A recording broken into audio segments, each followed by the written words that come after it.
So let me tell you how usually counseling goes for most marriage counselors and why it's not effective. A lot of times marriage counseling requires special education outside of a licensed marriage and family therapist. Now, though they are qualified, all licensed people are qualified to help families and individuals in relationships.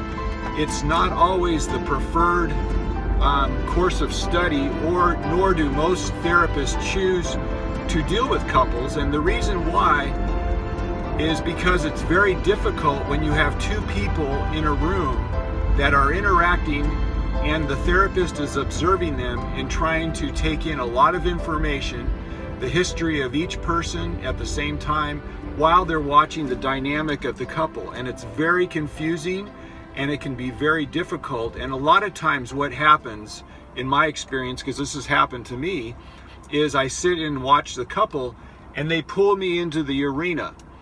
And that's why I use the methods I do now, because I'm telling you, the arena is a deadly place for relationships. That's why it shouldn't be a surprise to us that 50% of relationships, of people who get married, end up in divorce. And that's a high statistic. And I'm telling you is because as therapists, we're not telling them, we're not telling the public, you need to stay out of the arena. That is my new mantra now to couples. You cannot afford to go into the arena. And we have to have nomenclature now for premaritals, and we have to have terms used now that work, and it has to be effective in order for us to move forward with couples and really help them. If they don't want to get married, that's one thing. Don't get married. But if you want to get married and stay together, we need to get this message to you. And this is why a lot of marriage counseling statistics, why they are not successful, is because the therapist ends up in the arena watching everyone do their one of four things or a combination of the Four Horsemen, and then we sit and look and we'll go, wow. And then we're kind of trying to understand, and we understand that there's certainly problems and they're in the arena, but most marriage therapists are not trained to get people out of the arena. They invite them back the next week and they jump back in the arena. And they watch and they say, okay, let's practice with some I statements, and let's not be so accusatory, or tell me why you're so defensive, and all these questions. But the problem is that they're still in the arena. I was still in the arena with people. I was not telling people or making a case for, we all need to get out. And you have to practice different behaviors with your spouse. You're not practicing them. You practice them on your first 3 or 4 months when you were dating them, but you have forgotten it, and you are not practicing them now.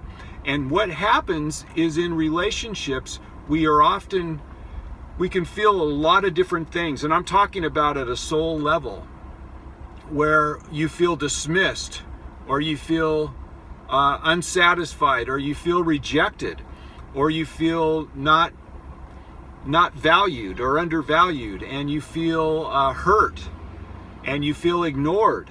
And all these things can occur in relationships with people we love. And how we respond to those hurts at a deep level, whether we're aware of it or not, we will practice one of those four horsemen. We will, because we're defending who we are.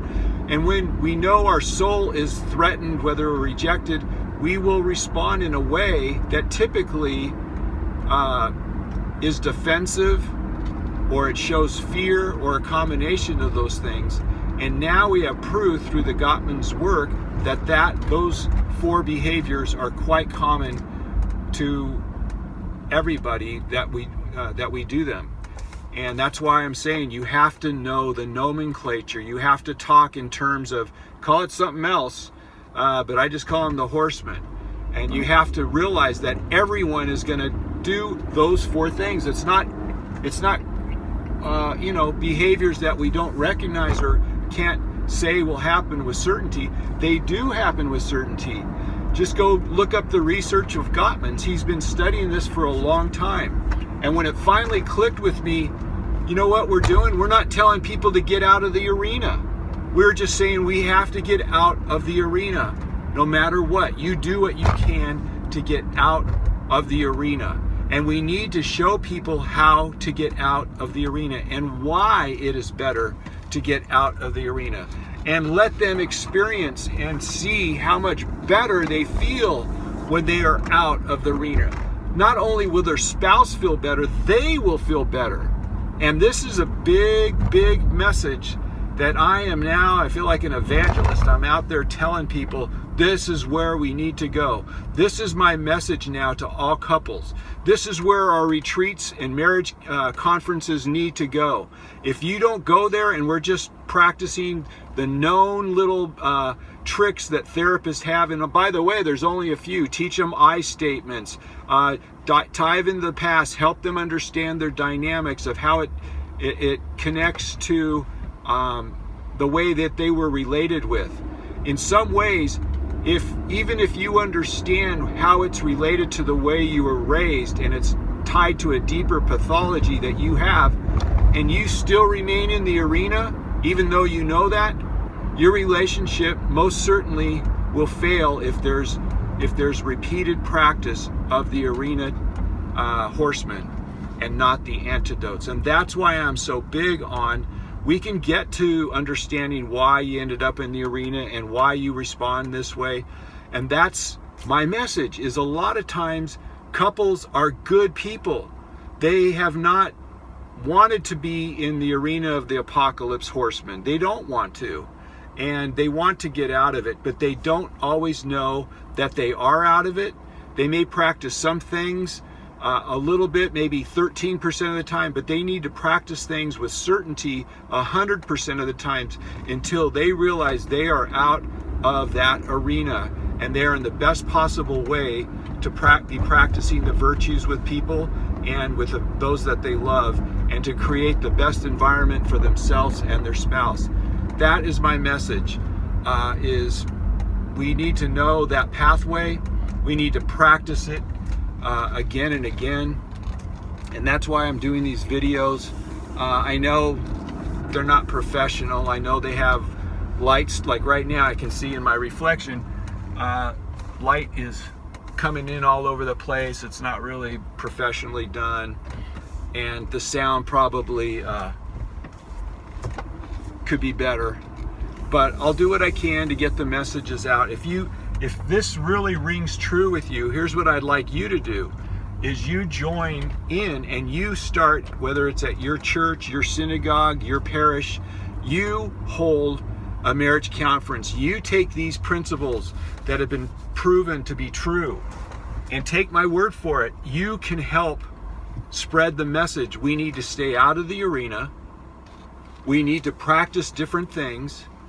And if the marriage is already kaput, it's kaput, but maybe it can be brought back to life.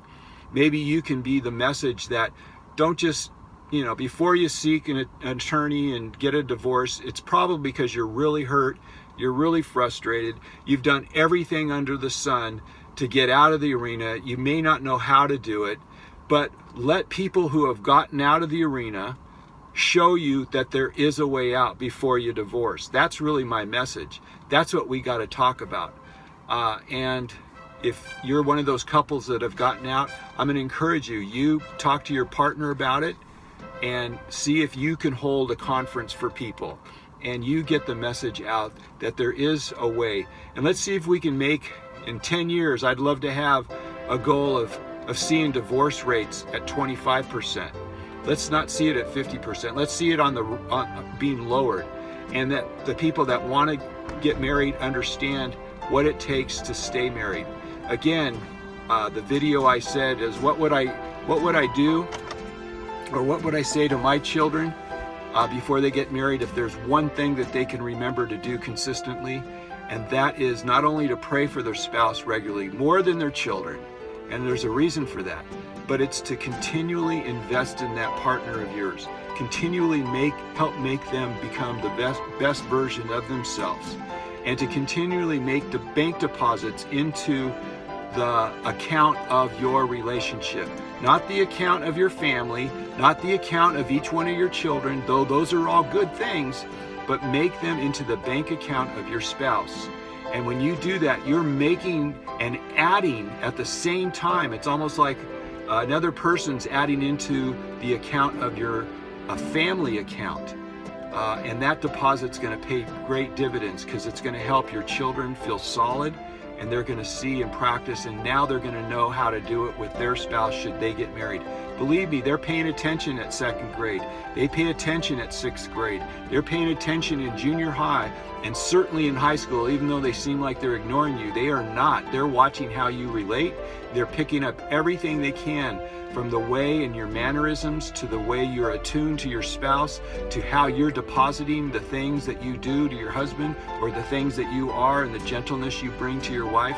They're watching that. And when they watch that, guess what they're doing?